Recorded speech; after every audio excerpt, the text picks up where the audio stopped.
Chapter 10 of Dynamic Thought, or the Law of Vibrant Energy, by William Walker Atkinson. The Law of Attraction.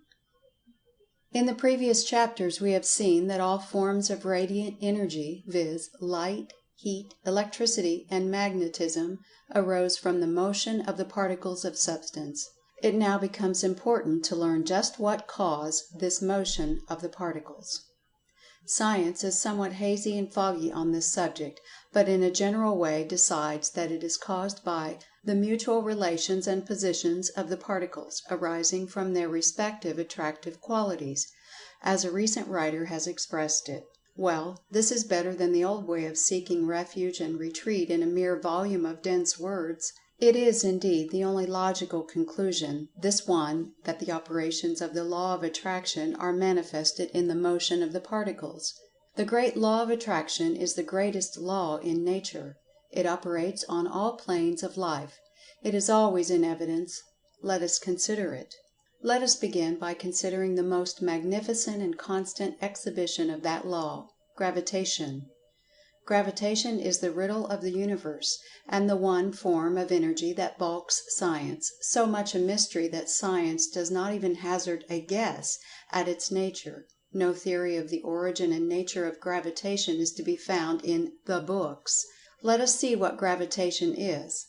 It is more than the power that pulls things to the earth, as the average man would define it. It does more than cause water to run downhill, and turn mill wheels to drive machinery. Water power results from gravitation, but even the energy of Niagara Falls is insignificant when compared to the other manifestations of the mother of energy, gravitation. Webster defines gravitation as that attraction or force by which all bodies or particles in the universe tend toward each other. Following that definition, let us add that every particle of substance has an attraction for every other particle. In view of our belief that this attraction is a form of mental effort, let us regard the term attraction as being a form of what we call desire, or even love, in the mental world. If you will think of it in this way, you will be better able to fall in with our lines of thought. And in addition to every particle of substance having an attraction, love or desire, for every other particle, it has the means and power to draw that other particle toward itself, and to move toward that other particle at the same time. Webster gives a very clear idea of this when he defines attraction as an invisible power in a body by which it draws anything to itself, the power in nature acting mutually between bodies, or ultimate particles, tending to draw them together or to produce their cohesion or combination, and conversely resisting separation. The majority of persons, when thinking of gravitation, are satisfied with the idea that it is a power that pulls things down to the ground, and do not think of it as a force that pulls things other ways besides down, and which is possessed and exercised by the speck of dust as well as by the whole earth, by the molecule as well as by the mass. The reason of this is that this power is so slight in small bodies of substance that it is unnoticed, and that only when the mass is sufficiently large to make the pull strong does one perceive and appreciate that the force exists. The lack of information on the part of the average person regarding this subject is amazing, particularly when the importance of the knowledge is understood. The attraction that holds the molecules of substance together is gravitation. The attraction that pulls a piece of substance to the earth is gravitation. The action that keeps the suns and planets in their orbits is gravitation. Let us see the operations of the law. In astronomy you may learn that the movements of the planets around the sun and the moons around their planets, their regular and constant relative positions, are caused by the force of gravitation. If it were not for this attraction by the sun, the planets would fly out into space like a stone from a sling. The attraction of gravitation acts on the planets just as does the string of the whirling sling that keeps the stone from flying away during the whirling until the string is released. Some astronomers think that our sun revolves around some greater sun, and this again around a greater, and so on to infinity. If this be so, then the attraction of gravitation is that which holds them all in their orbits and places in spite of their motion. And in physics you may learn that this same attraction of gravitation prevents the people and objects on the surface of the earth from flying off into space, and that it holds the portions of the earth together, preventing them from flying apart. And remember this, for it is important. The attraction of the earth, great and powerful as it is nothing more than the combined attractive power of its constituent molecules or atoms or parts. The center of the earth is the center of the attraction because it is the center of the aggregation of its particles. It must not be supposed that the earth simply attracts downward, that is, toward its center. On the contrary, large masses of earth, large mountains for instance, exert a certain degree of attraction of gravitation, and experiments have shown that a plum is slightly deflected by reason of the proximity of a large mountain. And the reason that bodies lose weight as they descend from the surface of the earth is because they leave above them a certain large portion of the molecules composing the earth, which mass of molecules exert an attraction proportionate to their mass, which attraction balances the attraction of the mass of earth beneath them. Science teaches that if the earth were hollow in the center, the weight there would be zero, or nothing at all, and that a body would float in the space at the center of the earth, just as does a balloon in the air, the reason thereof being that the attraction would be equalized. Equal attraction from every direction counterbalancing each other. Considering the earth's radius to be 4,000 miles, a body that weighed 100 pounds on the surface would weigh but 75 pounds at the depth of 1,000 miles, but 50 pounds at a depth of 2,000 miles, but 25 pounds at a depth of 3,000 miles, and nothing or zero at a depth of 4,000 miles, which would be the center of the earth. This, of course, supposes that the substance of which the earth is composed is of uniform density from surface to center. From an equal distance above the surface of the earth, bodies released or dropped will reach the surface at exactly the same degree of speed and in exactly the same time, this irrespective of weight or size. In other words, a cork or piece of lead, no matter what their sizes may be, will travel with equal rapidity. In case where the lighter substance travels more slowly, compare a feather and bullet for instance, the difference is caused by the light object meeting with more resistance from the air. The apparent exception has been explained away by the experiment of dropping the bullet and the feather in a vacuum tube, in which there is no resistance from air, the consequence being that both descended precisely at the same instant. Another similar experiment is to place the feather upon a piece of iron whereby the resistance of the air is prevented, and the feather will maintain its position during the drop, and will reach the ground resting on top of the iron, just as it started. And, remember this please, that the small object attracted by the earth exerts an attraction on its own account. If the two were of the same size they would exert an equal attracting power. But as one is similar, its attracting power is very slight compared with that of the large mass.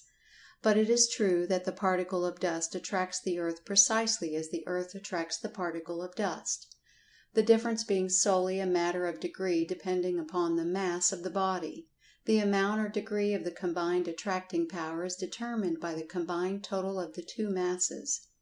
Distance lessens the degree of attraction. Thus, as bodies are lifted above the earth, the weight decreases very gradually, and by very slight degrees, but constantly and invariably. The poles of the earth are flattened, and consequently the weight of an object slightly increases as it is carried from equator to pole.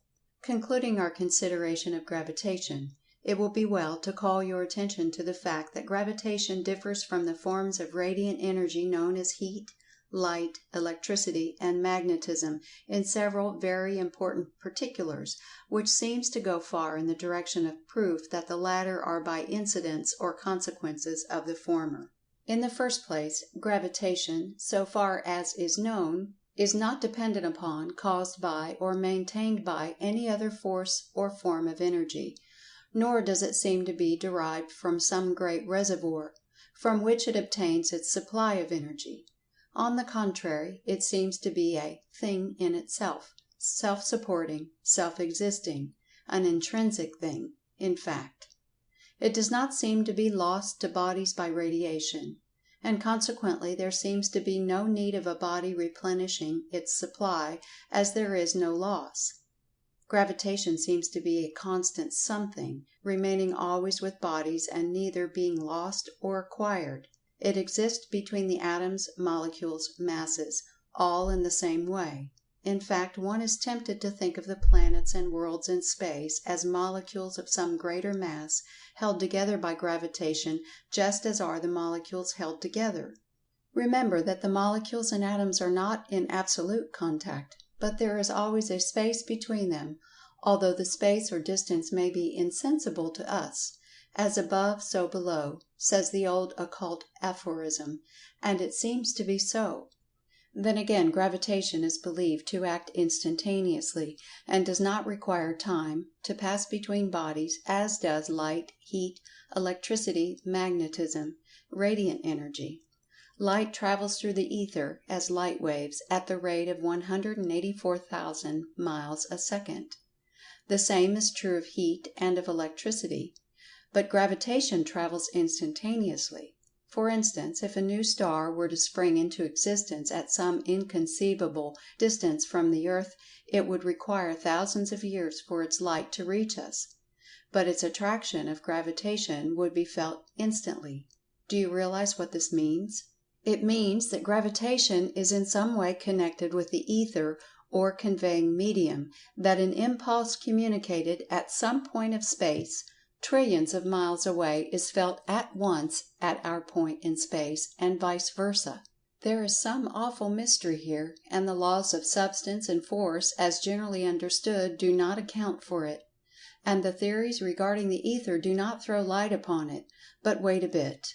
But more than this, science holds that gravitation does not require a medium, that it seems to be its own medium, needing no ether or other medium to transmit its influence. In this respect also, gravitation differs from the form of radiant energy, and more, it is not cut off or interfered with by any intervening body, for its force operates through such intervening bodies. For instance, in an eclipse of the sun, the moon passes between the earth and the sun, but the gravitation is not affected in the slightest, for the bodies would evidence such changes immediately were it to occur.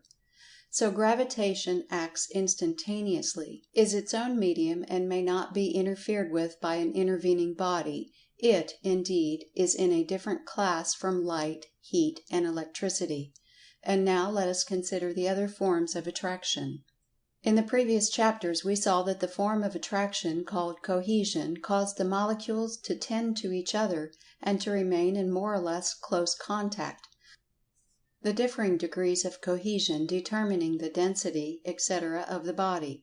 Were the attractive force of cohesion suddenly removed, the most solid bodies, as well as the lightest ones, would instantly fly into very fine powder, thus being resolved into their constituent molecules.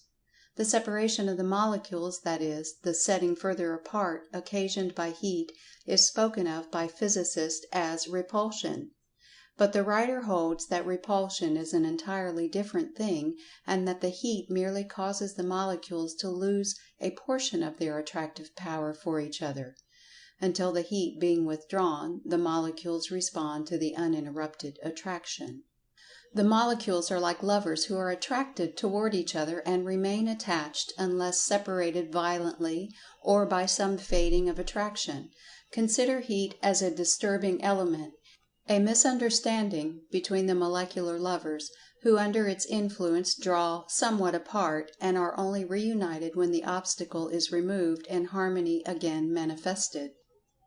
As we have shown you in a previous chapter, the so-called properties of matter, i.e., hardness, tenacity, malleability, ductility, etc., are simply evidence of a persistent cohesiveness of the molecules, a strong love or desire for each other that caused them to adopt every possible means in their power to resist and prevent the separation of the molecules forming the mass. It was like a desperate attempt to prevent the breaking up of the family. Each so-called special physical property of matter is seen to be but the action of the molecule resisting separation, in obedience to that law of its being called attraction, or gravitation, or cohesion, or adhesion, but which might as fitly be called desire or love. And remember that this law does not seem to be merely one of self-preservation of the molecule, for it remains intact even after the separation from its companions or family. Each so-called special physical property of matter is seen to be but the action of the molecule resisting separation, in obedience to that law of its being called attraction, or gravitation, or cohesion, or adhesion, but which might as fitly be called desire or love. And remember that this law does not seem to be merely one of self-preservation of the molecule, for it remains intact even after the separation from its companions or family. It is more, for it is a law that causes it to bend all its energies in remaining within molecular distance or close companionship with its family, and resisting disintegration. It is like the social instinct in man, if one may be pardoned from using the figure. Now for the attraction of the atoms, chemical affinity, or chemism, as it is called. An atom, you know, is the chemical unit of matter, and the smallest particle of matter that can enter into combination, leaving the corpuscle out of the consideration for the moment. These atoms exhibit and manifest an attraction for each other that causes them to form combinations or marriages, and thus to combine, forming a molecule. But remember always that when atoms combine they do not merge their identities, they simply marry and nothing more. Each atom maintains its own identity, and is found intact if the marriage is destroyed by chemical process, which might be called the termination of the molecular marriage by divorce, that is, by one atom forsaking its mate and seeking a new affinity in the shape of some more attractive or attracting atom. For alas, the atoms are more or less fickle, and often leave their life partners for some other fascinating particle. At times there is manifested a condition of "How happy could I be with either, were to other fair charmer away." There is a conflict of attractions. There is more flirting and affairs of the heart in the world of atoms than in the region of the molecules, for while the latter are apt to seek only the companionship of their own family, or some nearly related family, the atoms have quite a number of possible affinities, and will invariably desert a lesser attraction for a greater one, thus forming a new molecule, and leave the deserted one to get along alone as best it may, or else form a new alliance with some other affinity who is either impervious to the attraction of the more brilliant charmer, or else is out of the danger of temptation. But if we analyze and carefully consider this chemical affinity, chemism, we will see that it comes well under the definition of attraction, as given by Webster, and quoted in the first part of this chapter. It certainly comes under the rule of the power in nature acting mutually between bodies or ultimate particles, tending to draw them together, etc. The writer thinks that he is justified in asking you to consider gravitation, cohesion, adhesion, and chemical affinity as related forms of the same thing. If you do not like to call this same thing by the name of gravitation, suppose we call it the law of attraction, of which gravitation, cohesion, adhesion, chemical affinity, or chemism are but different aspects. This relation is described in Chapter 13. And the writer believes that this law of attraction is the underlying cause of all that we call energy, force, power, motion, etc., in the physical world. For if gravitation accounts for all mass motion, or mechanical motion, if molecular cohesion, and the vibrations accompanying it, manifest in forms of molecular motion, and if atomic chemical affinity, or chemism, manifests in atomic motion, and if even the corpuscles in their movements obey this same law of attraction in some form, and if all force and energy is but a mode of motion, then, if all this be true, are we not justified in claiming that this law of attraction is the basis of all energy, force, and motion?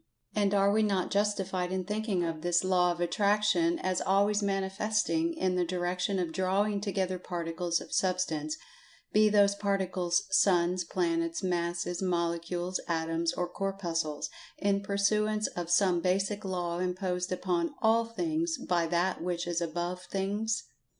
The following quotation is interesting in our consideration of this subject.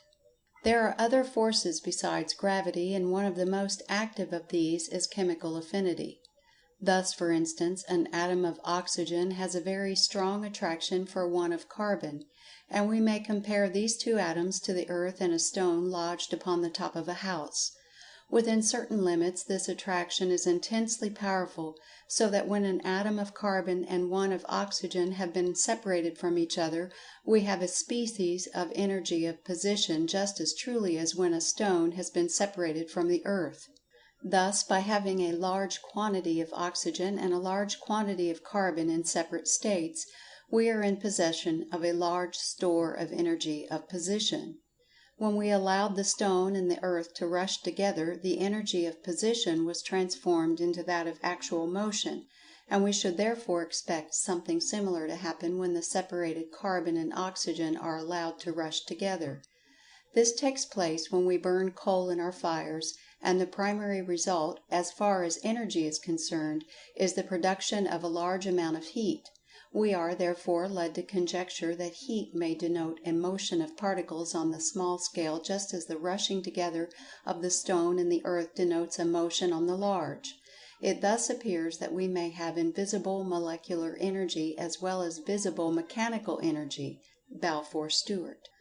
To the writer it seems that the particle of substance finds within its mind principle, for you know we have seen that all substance had something akin to life and mind, a constant craving, embedded in its very nature, which causes it to seek satisfaction. This craving for satisfaction results in unrest, and seeks a solution along two lines. These two lines are indicated by two entirely different desires that it finds within itself, the first being a desire or inclination to seek the companionship of some other particle, the second being a desire or inclination to be free of attachment or entanglement. The desire for attachment arises from the force of the law of attraction that exists between each particle of substance. The desire for non-attachment arises from some inward inclination for freedom. These two desires or inclinations may be called the desire for impression and the desire for expression. The desire for impression, or pressing in, manifests along lines of action tending toward attachment, moreness, companionship, combination. The desire for expression, or pressing out, manifests along the lines of action tending toward individuality, freedom, independence, unattachment, etc. And both are strong cravings, and both tend to produce unrest, which results in motion. The pull of the desire of impression exists always, and is always modified and counteracted by the push of the desire for expression. And resulting from the play of these two desires or forces result activity, motion, and change. Like the two conflicting angels in the Persian mythology, Ahriman and Ormuzd, these two desires wrestle with each other in the theater of the universe, constant motion and change being the results. And, if the writer may be pardoned for dropping into mysticism for the moment, may it not be that these conflicting desires for separateness and unity, respectively, are but different forms of the desire for satisfaction through oneness? Impression seeks oneness by combination with other separated particles, but finds it not. Expression seeks oneness by drawing apart and endeavoring to realize it in that way, but finds it not. But both are but different aspects of the same desire for satisfaction, and only when the mind recognizes oneness in diversity does satisfaction come, and thus the lesson of the particle becomes the lesson of the man. These conflicting desires of inclinations of the particles, the one urging it along the lines of attraction, the other along the lines of separation, produce the dance of the atoms. The motion of the particles. When the particle manifests along the lines of expression, it pushes itself away from the other particle and, consequently, also pushes the other particle away. When it manifests along the lines of impression, it pulls itself toward the other particle, and at the same time pulls the other particle toward itself. In both cases, the medium of the pulling extends over the space separating them, as will be described in future chapters. This pulling and pushing is called by chemistry attraction and repulsion of the particles. It is perhaps unnecessary to state that the force of the attraction of cohesion or of chemical affinity is much stronger than that of gravitation in the case of the same particles. Otherwise, if one picked up a piece of iron, the attraction of gravitation would cause its particles to separate and fall to the ground, whereas the attraction of cohesion and that of chemical affinity enable the particles to counteract the pull of gravitation and thus remain intact. Compared with cohesion or chemical affinity, the pull of gravitation is incomparably weak. The force which holds together two atoms of water represents a high degree of dynamic power, and the shock of forcible separation of chemical atoms produces something akin to an explosion. So we see that the attraction of the particles, while of the same nature as gravitation, is much higher in intensity. But notwithstanding the power of the attraction, it seems to be a matter inherent in the nature of the particle, and to represent a something like will in response to desire. The varying push and pull, or the two desires, would necessarily cause a revolution of each particle on its own axis, and a revolution around each other, besides many instances of rushing together and away from each other. In these forms of motion is to be found the cause of the vibrations producing radiant energy known as light, heat, electricity, and magnetism. End of Chapter 10.